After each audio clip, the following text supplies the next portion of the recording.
नमस्कार, आप देख रहे हैं JNN न्यूज़ में राजेश्वर चौहान। आज हम एक ऐसे संस्थान की बात करेंगे सन 1990। ये एक ऐसा संस्थान जिसमें हर कोई नौकरी करना चाहता था। जिसकी नौकरी लग गई थी वो बहुत खुश था, जिसकी नहीं लगी थी वो चाहता था कि कैसे भी संस्थान से जुड़ जाए। 90 का दौर, चाहे मीडिया हो, चाहे हाउसिंग हो या और भी अनगिनत क्षेत्र, एयरलाइंस हो, इसका बोलबाला था इन संस्थान का। आखिर क्या वजह हुई, क्या ऐसा रहा इतने सालों में कि हर से फर्श पर आ गया। बड़े बड़े जो बॉस यहाँ पर हुआ करते थे वो जब इस संस्थान में आए तो बस से आते थे और जब गए वो यहाँ से तो कार से गए। अब इसका अंदाज़ा आप लगा सकते हैं कि असली मलाई किसने लूटी। क्या वाकई जो एम्प्लॉय थे, खासकर एम्प्लॉय मैं इसलिए कह रहा हूँ जिस संस्थान को यहाँ तक लाए, जिन्होंने मेहनत की संस्थान के लिए, उनकी क्या दुर्दशा है। उनकी तो जो एक टूटी फूटी साइकिल थी वो भी बिक गई। इतने सालों में आखिर क्यों किसी ने इसकी सुध नहीं ली। सरकार वो वाई वगैरह साइडलाइन है। जब इतने बड़े संस्थान पे कोई आफत आती है तो सरकार को क्यों बीच में नहीं आना चाहिए, क्योंकि बात रोजगार की है। इतने सारे लोग हैं, परिवार चलते हैं। कहा जाता था कि रेलवे के बाद सेकंड नंबर पर एम्प्लॉयशिप में आता था ये। क्या वजह रही इसकी। आज हम आए हैं इसी संस्थान में और संस्थान का नाम आप जानते हैं, सहारा इंडिया परिवार। और सहारा इंडिया परिवार का मीडिया सहारा समय, इसकी जो दुर्दशा है, यहाँ के एम्प्लॉय सालों से अपने वेतन के लिए इंतज़ार कर रहे हैं। कुछ एम्प्लॉय वेतन की आस में इस दुनिया को अलविदा कह गए। ये बड़ी लंबी लिस्ट है, वो लौट कर भी नहीं आएंगे। क्या वाकई ये संस्थान देख रहा है उनके बच्चों की परवरिश कैसे हो रही है। अब जो बचे कुछ एम्प्लॉय हैं उनका सिर्फ इतना कहना है कि आप हमें नौकरी से निकाल रहे हो, निकालिए, हम खुशी से रिज़ाइन करेंगे, पर जो हमारा बकाया है वो हमें दे दीजिए ताकि हम उस पैसे से अपने परवरिश बच्चों की कर सकें, कोई धंधा खोल सकें ताकि जीवन यापन कर सकें। क्या वाकई सुध लेगा संस्थान। इसी के लिए काफ़ी टाइम से संघर्ष कर रहे हैं और ख़ासकर अब इसे धरना तो नहीं कहेंगे, शांतिपूर्ण धरना। आते हैं, बैठते हैं, आपस में बात करते हैं, ये पहुंचाना चाहते हैं अपनी आवाज़ को सरकार तक और इसके सर्वे सर्वा तक कि कान में आवाज़ पहुंचे और वो सुध लें इनकी और आखिर इनसे बात करें। और सिर्फ एक ही सवाल कि हम देने को आपका जो बकाया है तैयार हैं। हम बात करेंगे और आपकी मैं बात कराऊंगा इन संस्थान की, इसकी हालत ऐसी क्यों हुई है। जैसा कि मैंने आपको अभी बताया, एक ऐसा संस्थान जो आज से फर्श पर आ गया। पूरी स्टोरी मैं आपको बता चुका हूँ। अब हमारे साथ यहाँ के कर्मचारी हैं, एम्प्लॉय हैं, उनसे बात करेंगे और सच जानेंगे आखिर सच क्या है। क्यों प्रशासन, चाहे सरकार हो या एम्प्लॉय के जो बॉस हैं बड़े बड़े सहारा के, वो क्यों नहीं इनकी सुध ले रहे, वजह क्या है। और एक ऐसा संस्थान जिसका 90 के दशक में बोलबाला था। आइए बात कराते हैं क्या हालात हैं अब सहारा के। हालात तो इस टाइम कुछ कहा ही नहीं जा सकता, कितने ख़राब हैं, कोई सुनने वाला नहीं है। मैं पिछले 27 साल से हूँ, जिसे कहना चाहिए नींव की ईंट, तो ये सोच रहे हैं अब नींव की ईंट ही बना डालें, हम इन्हें दबा दें। हमने हर अच्छे बुरे टाइम पे सहारा का साथ दिया, पर जब हमारा टाइम आया है तो कोई साथ देने के लिए नहीं आ रहा। चाहे संस्था का प्रशासन हो, चाहे कहीं बाहर का हो, कोई हमारे साथ बोलने नहीं आ रहा। 10 साल से तो हम 2014 से सफ़र कर रहे हैं। 17 साल से यहाँ पैसे बढ़ना तो दूर, जो मिलती भी है वो टोकन मनी मिलती है और उस पर भी अब बंद हो गई है, सुना है 4 महीने से, अब वो भी नहीं मिलती। उससे पहले भी 1-2 बार टोकन मनी मिली, 2 महीने नहीं मिली।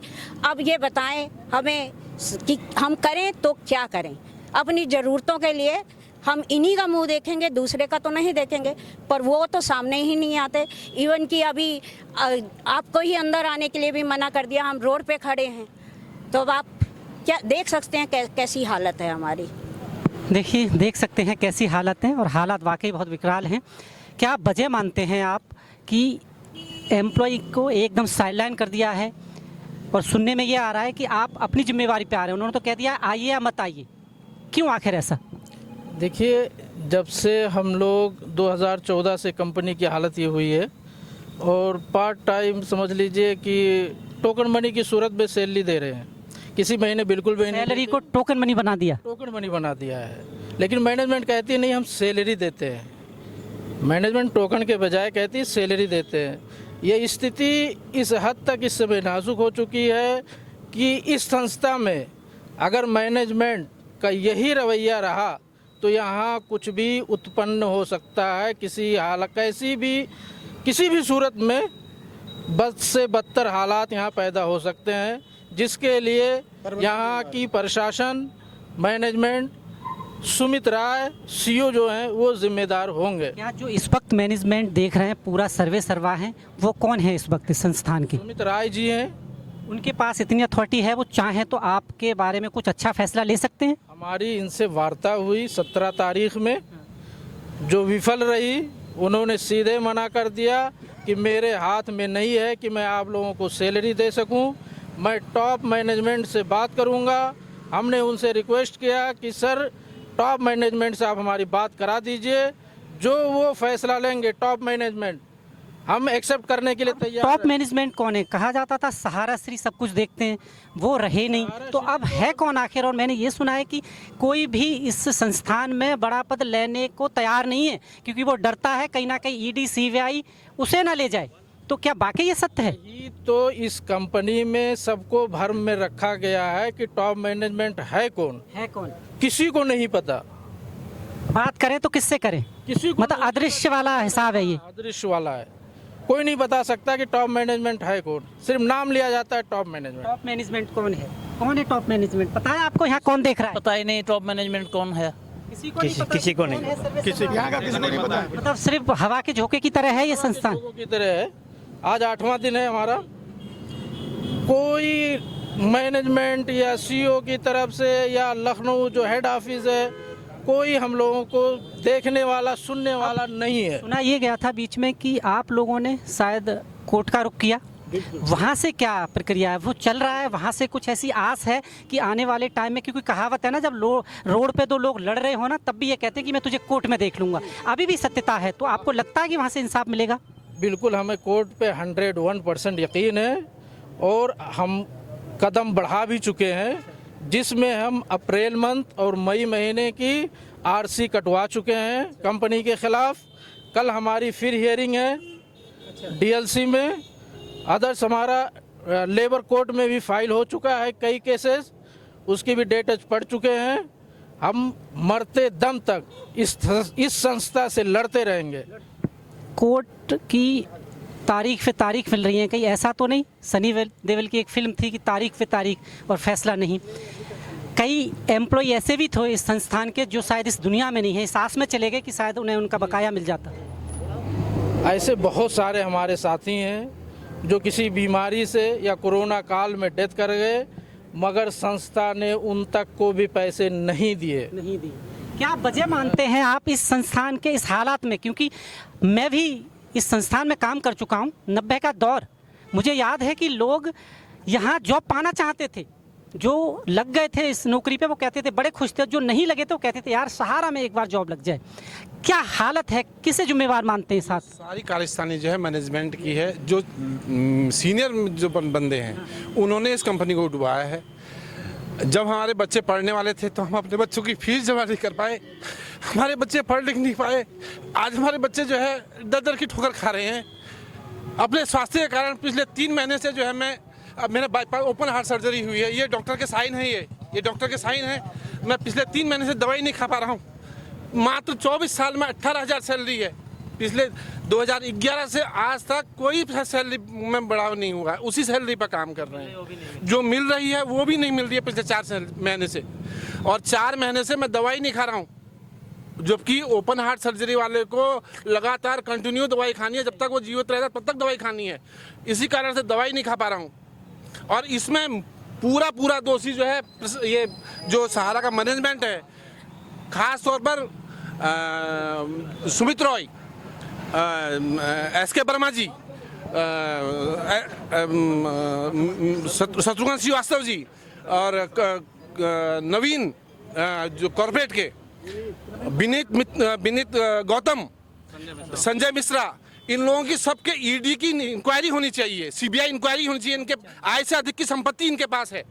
ये इनकी ईडी और सीआईडी से बिल्कुल इनको होनी चाहिए, इनके अकाउंटों की इंक्वायरी होनी चाहिए। इन्होंने जो है लोगों के सैलरी वहाँ से कई बार पैसा आया है, इन लोगों ने जो है पैसा खा दिया, उसका हिस्से बांटी कर दी, आपस में बांट लेते आपस हैं में पैसा, बांट लेते हैं। आपस में बांट लेते हैं। देखिए आरोप गंभीर हैं और आपको एक चीज़ बता दूं, दुनिया के सबसे बड़ा झूठ पता है आपको क्या है? हम आपका दर्द समझते हैं। अगर सबसे बड़ा झूठ है तो यही शब्द हैं जो लोग बोल जाते हैं कि हम आपका दर्द समझते हैं, पर सत्य ये है कि कोई किसी का दर्द नहीं समझता। पीड़ा उसी को होती है जिसे चोट लगती है।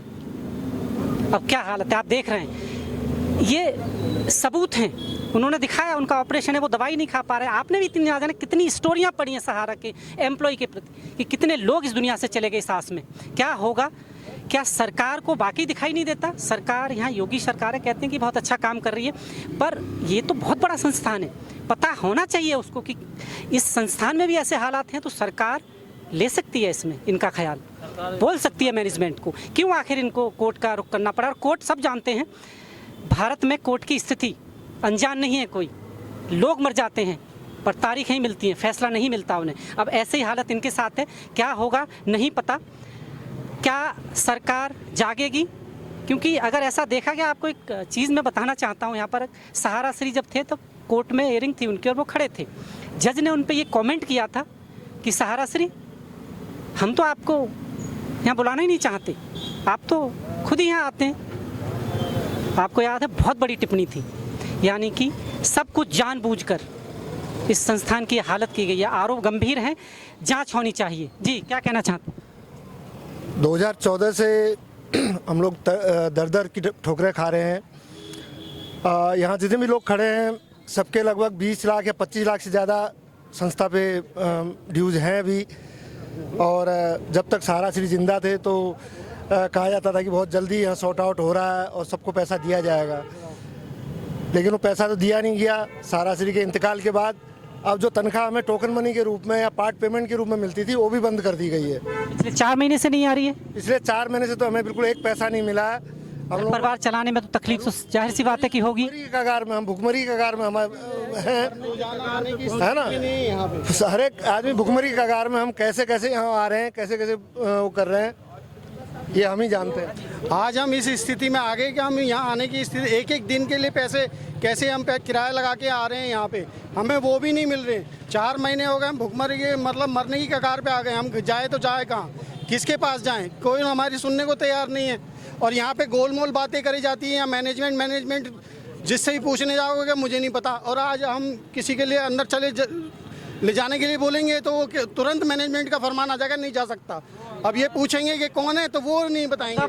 काम बुरा लेंगे, पूरा लेंगे और मतलब रूल रेगुलेशन सारे आप पर लगेंगे पर पैसा नहीं मिलेगा। परेशान करा जा रहा है कि हम खुद ब खुद छोड़ के चले जाएं या मर जाए गाड़ी के नीचे आके, इनका सब बच जाए। आपको एक चीज़ और बता दूं, उसमें मोदी सरकार को खास करके संज्ञान लेना चाहिए इस संस्था पर कि 2014 से सारे एम्प्लॉइज़ की जब भी सैलरी आई उससे पैसा काटा गया पीएफ के नाम पे, लेकिन पीएफ नहीं जमा किया गया। पीएफ अकाउंट में पीएफ जमा नहीं कराया गया है। इसी तरह टैक्स का पैसा काटा गया, टैक्स का पैसा भी नहीं जमा किया गया है।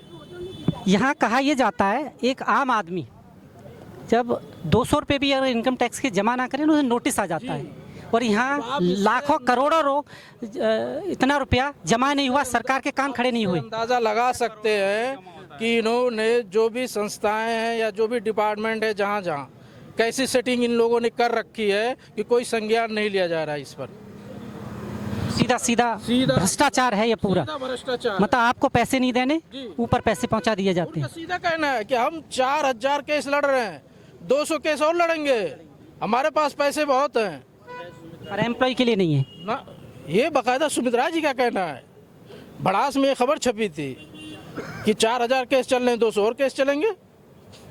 क्या अब लगता है, क्योंकि जिस हिसाब की सिचुएशन है आस कहीं से दिखाई नहीं दे रही, कहीं से लगता है कि एक किरण आएगी। हम लोग इस डगर से जो लड़ाई जारी किए हैं लड़ते रहेंगे मरते दम तक, चाहे हमको यहीं पे मरना पड़े या स्थिति जो भी उत्पन्न हो जाएगी। ये प्रशासन जिम्मेदार होगा, यहाँ की मैनेजमेंट जिम्मेदार होगी, क्योंकि सर से ऊपर जब पानी बहता है तो आदमी डूब जाता है।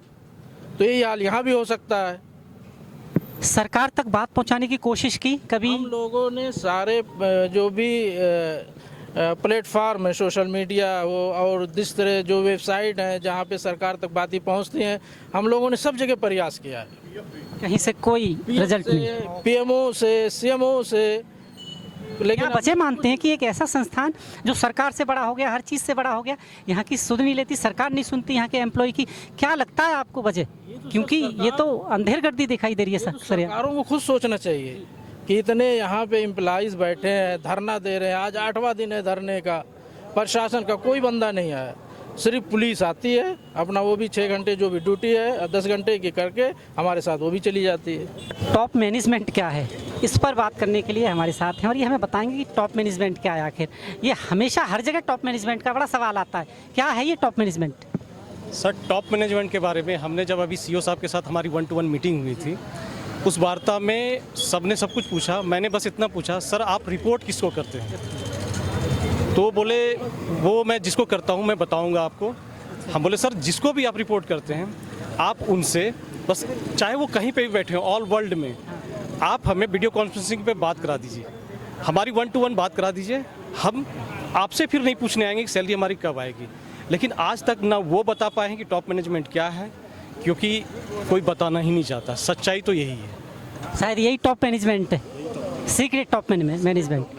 बिल्कुल जो सही कहा आपने, सेक्रेट टॉप मैनेजमेंट यही है कि ये लोग मैनेज करते हैं नीचे स्तर पे, ऊपर तक बात जाती नहीं है। अगर ये बात ऊपर तक जाती रहती तो आज हम लोग की ये दशा नहीं होती। और ऊपर वाले जो बैठे हुए हैं वो कभी हम लोग से कभी मिलने भी नहीं आए आज तक। क्या पता हम लोग मरने के बाद जैसा मैं बात कर रहा हूँ सबसे किसी को पता ही नहीं है सुमित राय साहब के अलावा, क्योंकि ये मैं भी जानता हूँ, आप भी जानते हैं कि कह लो आप, ऐसे तो मुझे आप बिठा दीजिए टॉप मैनेजमेंट पर, मैं क्या कर सकता हूँ आपके लिए? कुछ नहीं। वैसे ये है शायद, क्योंकि जिसे करना है वो है, ये तो सब जानते हैं कि वो है, पर वो करना नहीं चाहता। बिल्कुल आपकी बात 100% सच्चाई है, आपने जो बताया वो बिल्कुल सत्य है। मतलब आप उसे नहीं देख रहे पर वो आपको पल पल देख रहा है, आपकी खबरें वहाँ तक जा रही हैं, बिल्कुल बिल्कुल पर वो यहाँ पर 2 शब्द नहीं बोल पा रहा है नहीं, बिल्कुल भी कि हाँ मिलेगा आपको। नहीं, ये कभी कोई भी अधिकारी आज तक नहीं बता पा रहे हैं। नियत साफ नहीं है, बिल्कुल ये है ही। बाकी चीज़ों के लिए नियत अभी भी अच्छी है। देश विदेश दुनिया भर की चीज़ें जो आप देख रहे हैं, मुझे यहाँ कहने की ज़रूरत नहीं है कि क्या हो रहा है, वो अपने लिए करते हैं। आज भी इस कैंपस में बहुत सारे अधिकारी ऐसे हैं जिसको 400 लीटर पेट्रोल मिलता है, उनकी घर में गाड़ियाँ हैं, उनके ड्राइवर मिलते हैं, वो सारे मिल रहा है उनको इस हालात में, अभी भी इस हालात में मिल रहा है। ऐसो और अब में कोई कमी नहीं तो है। इसका मतलब सीधा सीधा पैसे की कमी नहीं है। बिल्कुल पैसे की कमी तो कभी रहा ही नहीं ना, अभी है। और मैं तो खुद ये वाली बात जानता हूँ कि यहाँ पर जितने टॉप मैनेजमेंट जिसे आप कह रहे हैं वो जब आए थे तो डीटीसी की बस में आते थे, और आज उन पे कौन सी गाड़ियाँ हैं बताने की ज़रूरत नहीं है, सब जानते हैं कि कौन सी गाड़ियाँ हैं उन पे, कहाँ से आई। आप, मैं या फिर और कोई हमारा एम्प्लॉय एक छोटी सी गाड़ी नहीं खरीद पाया, बिल्कुल, और उनके पास लग्जरी गाड़ियाँ हैं। जिसके पास साइकिल था वो तक बिक चुका है, सारे गहने बिक चुके हैं, और इससे ज़्यादा क्या बुरी दौर में जाएगा हर आदमी। तरक्की करने के लिए खुद को गिराना ज़रूरी है क्या? नहीं। अब तो ऐसा ही लग रहा है, क्योंकि जो टॉप मैनेजमेंट की बात कर रहा हूँ मैं, गिरा ही लिया है, तभी तो वो खुश हैं। जैसे सब बता रहे हैं कि उनके शान शौकत में आज भी कोई कमी नहीं है, पर एम्प्लॉय भूखा मर रहा है। वो घर रोज़ इस आस में जाता है कि शायद कुछ अच्छा होगा। उसके बच्चे जब सुबह आप बोलते होगे ना ऑफिस जा रहा हूँ, तो उन्हें आस होती होगी कि आज कुछ मिल जाएगा, कुछ बेहतर खाना बन जाए शायद आज। घर में जाते ही यही पहला क्वेश्चन होता है कि आज कुछ आया खबर, लेकिन मैं बोलता हूँ नहीं, अभी तक तो कुछ आया नहीं, बस ये बोल के रुक जाता हूँ। क्या कहना चाहते हैं? जो हालात चल रहे हैं, हालत ख़राब है, सैलरी नहीं, परिवार नहीं चल पा रहा है, कर्जा भी हो गया होगा, क्योंकि परिवार को, बच्चों को तो रोटी खिलानी है। मैं इन सभी के साथ हूँ। मैं कैंसर पेशेंट हूँ और मैंने अपना खुद बैलेंस मांगने की कोशिश की, लेकिन मुझे सिर्फ हर मामला प्रोसेस में मैं ही नहीं, मेरे जैसे कई लोगों को कैंसर हो गया है।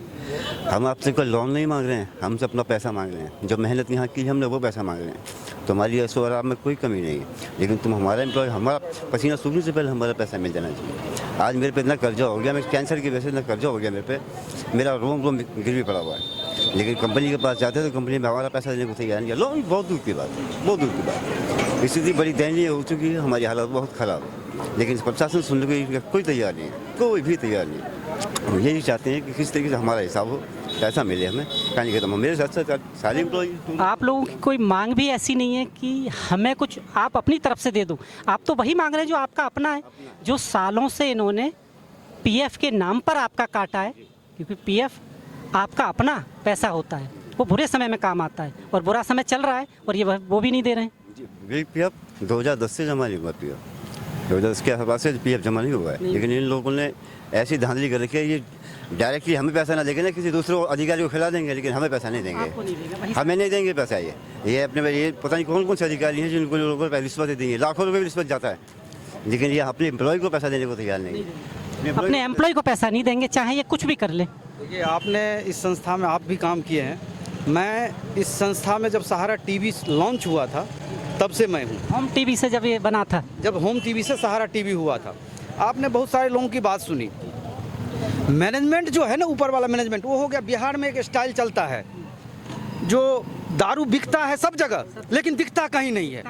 वही यहाँ का मैनेजमेंट हो गया। हायर मैनेजमेंट जो है सब, अगर है नहीं तो प्रॉपर्टी कैसे बिका? आप ही पेपर में पढ़ते हैं जो खबर आई, जो वहाँ का ज़मीन सस्ता बेच दिया, वहाँ ऐसे बेच दिया, वहाँ ऐसे कर, तो भाई कोई ना कोई तो बेच रहा है, वो मैनेजमेंट ही तो है।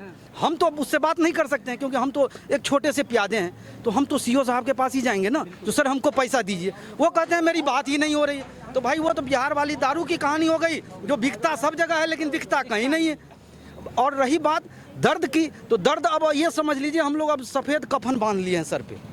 जब 2014 से आज तक, हम 2014 में भी ये विश्वास करके चले थे, हम 2014 में तिहाड़ जेल में ड्यूटी करके आए हैं, माननीय सहारा श्री जी। आज भी मैं उनका इज्जत से सम्मान करता हूँ।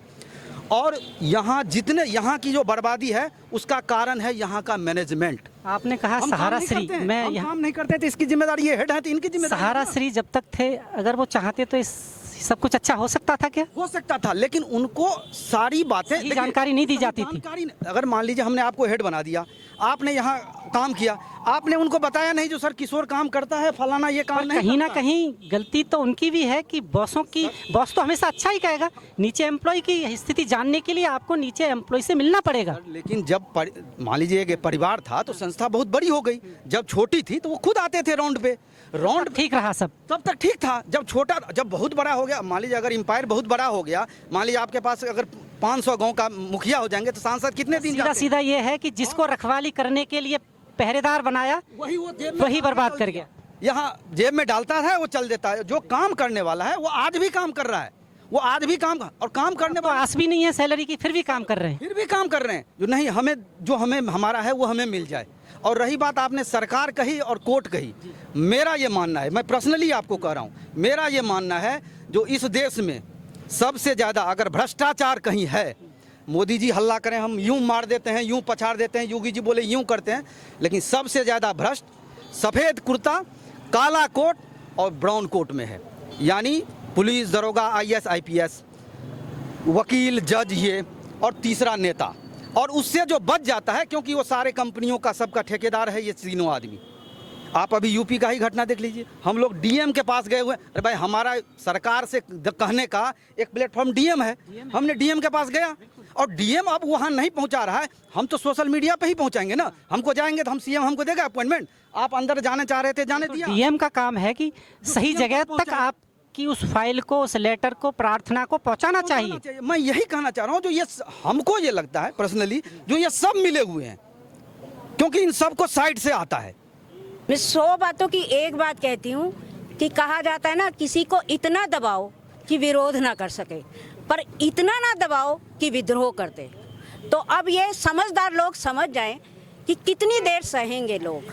आखिर एक दिन तो जवाब वापस आएगा ही। जो हम देते हैं वो रिटर्न होता है, ये प्रकृति का नियम है। आज आप हमें दे रहे हो, हम नहीं देंगे, लौट के आपके पास आएगा। क्या कहना चाहते हैं इस स्थिति के लिए? मुझे करीबन 23 साल का लंबा वक्त हो गया संस्थान के साथ काम करते हुए, और मौजूदा वक्त में हम देख रहे हैं कि सहारा कर्मियों की जो माली हालत है इस वक्त, वो भुखमरी की कगार पे आ चुकी। तकरीबन अप टू 30 मंथ्स, 30 महीने से ज़्यादा की सैलरी 2014 से लेकर अब तक पेंडिंग है। 2014 से ही लेकर अब तक का जो पीएफ था वो हमारी सैलरी से तो काटा गया, लेकिन वो गवर्नमेंट के अकाउंट में जमा नहीं किया गया। और यहाँ पर जो सैलरी है इस वक्त, जो एक मजदूर को एक सड़क तोड़ने वाले या एक तसला लेके इस भरी गर्मी में अपने सर पे रख के सीमेंट का तसला रख के घूमने वाले एक मजदूर की भी जो दिन की इनकम होगी उससे भी कम दिन की इनकम हमारे यहाँ पर हमारे साथियों को उस वक्त दी जा रही है। जाहिर तौर पर हर व्यक्ति सहारा कर्मी जिन्होंने ताउम्र इस सहारा कंपनी के लिए जी जान के साथ मेहनत की, पूरी ईमानदारी, पूरी लगन, पूरी शिद्दत के साथ इस कंपनी के लिए मेहनत की, आज वो भुखमरी की कगार पर आ चुका। लेकिन आज 8वां दिन है इस स्ट्राइक का। स्ट्राइक तो नहीं कह सकते, बहुत शांतिपूर्ण धरना है। ना अमर्यादित भाषा का इस धरने के दौरान कोई इस्तेमाल किया जा रहा है, ना कोई नारेबाजी की जा रही है, ना किसी की तरह का कोई विरोध किया जा रहा है। बावजूद उसके जो सहारा प्रशासन है वो लगातार हम देख रहे हैं कि देख रहा है, सब कुछ सुन रहा है, महसूस कर रहा है, लेकिन हमसे बातचीत करने के लिए नहीं आ रहा है। जाहिर तौर पर हम उम्मीद करते हैं कि बहुत जल्द हमसे बातचीत करने के लिए आए।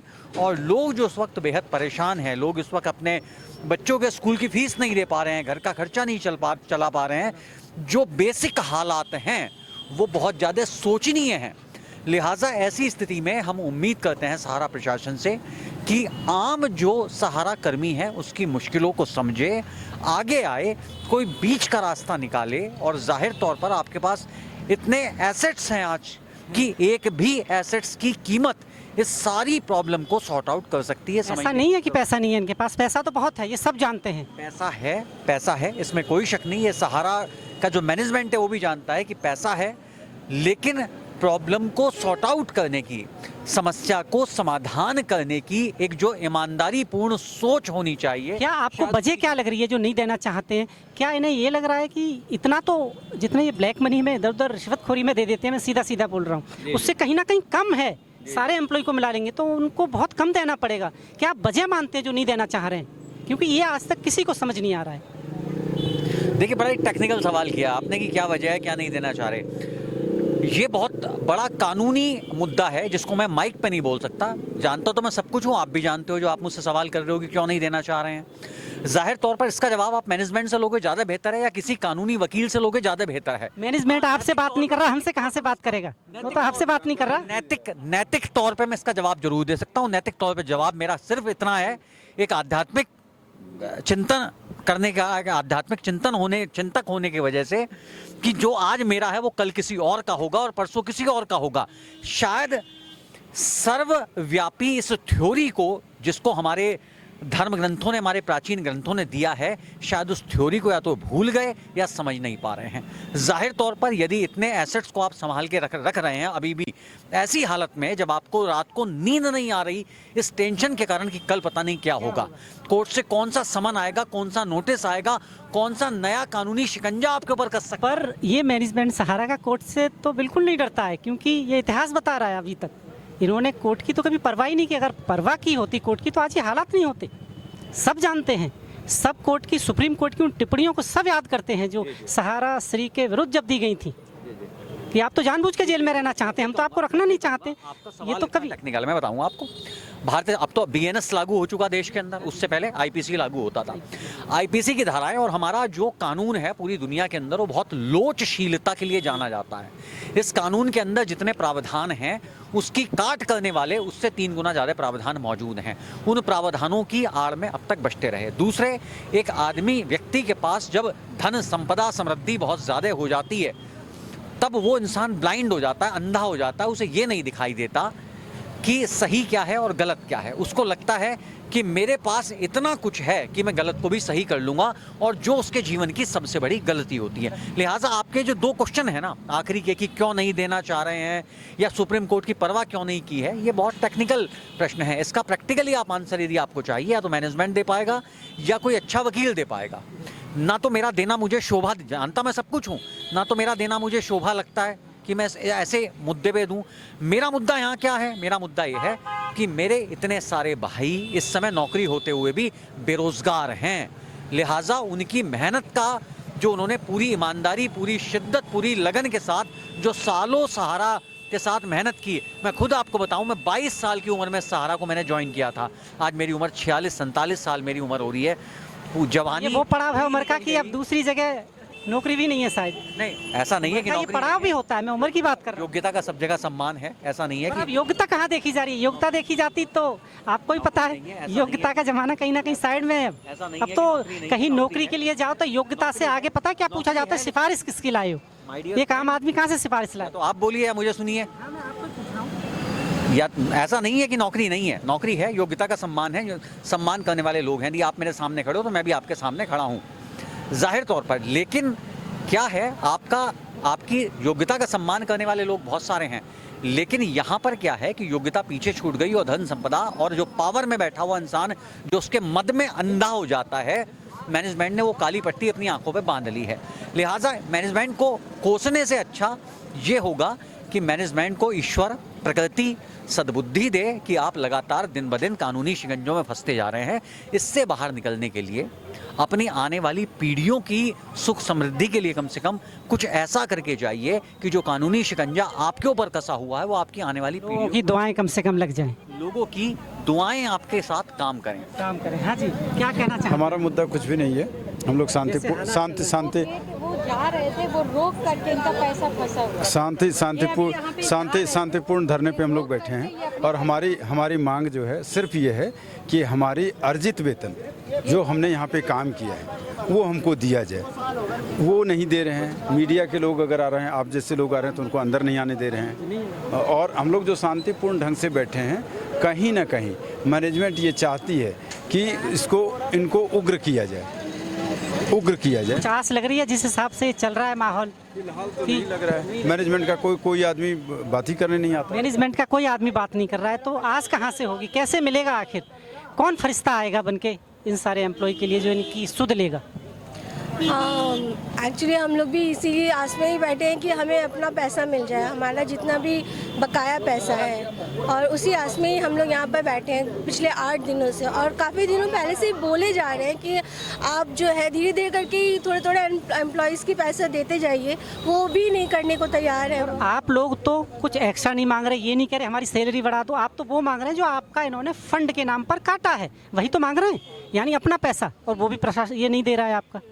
नहीं, ना तो हमें प्रशासन से ही कोई वो मिल रहा है कि प्रशासन ही इस पे कोई हस्तक्षेप करे ताकि हमारे जितने भी एम्प्लॉयज़ हैं उनके पैसे मिल जाए, और ना ही तो मैनेजमेंट के कोई भी बंदे हम लोगों की कोई भी सुनवाई कर रहा है। हम लोग तो क्या लगता है आपको पूरा जीवन सहारा में दे दिया और सहारा वाले इस तरह व्यवहार कर रहे हैं कि आप कौन? हम तो आपको पहचानते नहीं। ये बात सही है बिल्कुल। अब तो ये हालत हो गया है कि जो वहाँ से फंड आता है, लखनऊ से जो भी आया, अब तो यहाँ फंड आता है आप लोगों के लिए। हाँ, अभी जो 3-4 महीने पहले आया था उसमें भी अब 2 पार्ट कर दिया गया। आधे कैंपस में जो टोकन मनी दिया जा रहा था 25,000 रुपया वो मिला, और टीवी वाले को मात्र 5,000 काट के सबको 20,000। अब टोकन में भी टोकन कर दिया है। हमारी स्थिति इतनी बिगड़ गई है। अभी फिलहाल कितने टाइम से नहीं मिला है? हमें 20,000 दिया गया, आधे कैंपस मिला है। अब नहीं, 3 महीने पहले, 3 महीने पहले, मतलब 3 महीने के बाद कुछ नहीं। अभी नहीं है, चौथा जा रहा है। उसमें भी जो टोकन आता था उसमें भी पार्ट कर दिया गया है। आधे कैंपस को 25,000 दिया गया और आधे को 20,000। हमारे में से काट लिया गया पैसा, वो 5,000 रुपये वही है यहाँ पर। लेकिन यहाँ पर मैनेजमेंट ने हम लोगों को इतना बुरा हाल में कर दिया है कि वो अब टोकन में भी काट के दे रहे हैं पैसा। अब सोचिए कि हम लोग, बहुत से लोग ऐसे हैं बैंक डिफॉल्टर हो गए। मैनेजमेंट, हायर मैनेजमेंट को नहीं पता है कि सुमित राय यहाँ पे 2 पार्ट कर दिए हैं।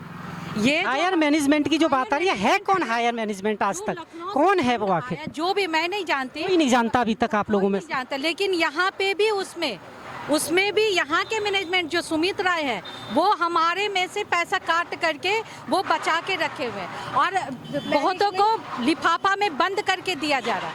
जो उनके चहेते हैं वो उनको लिफाफा में बंद करके दिया जा रहा है। तो वो कहावत हो गई कि अंधा बांटे रेवड़ी और अपने अपनों को दे।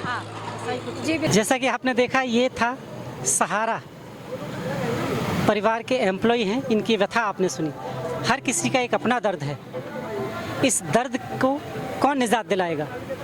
बात टॉप मैनेजमेंट की आ रही है। टॉप मैनेजमेंट अदृश्य है, वो सब कुछ देख रहा है पर आप उसे नहीं देख सकते। वो हर पल की खबर रखता है आपकी, पर इनका दर्द दूर नहीं कर सकता। क्या होगा ये आने वाला वक्त बताएगा।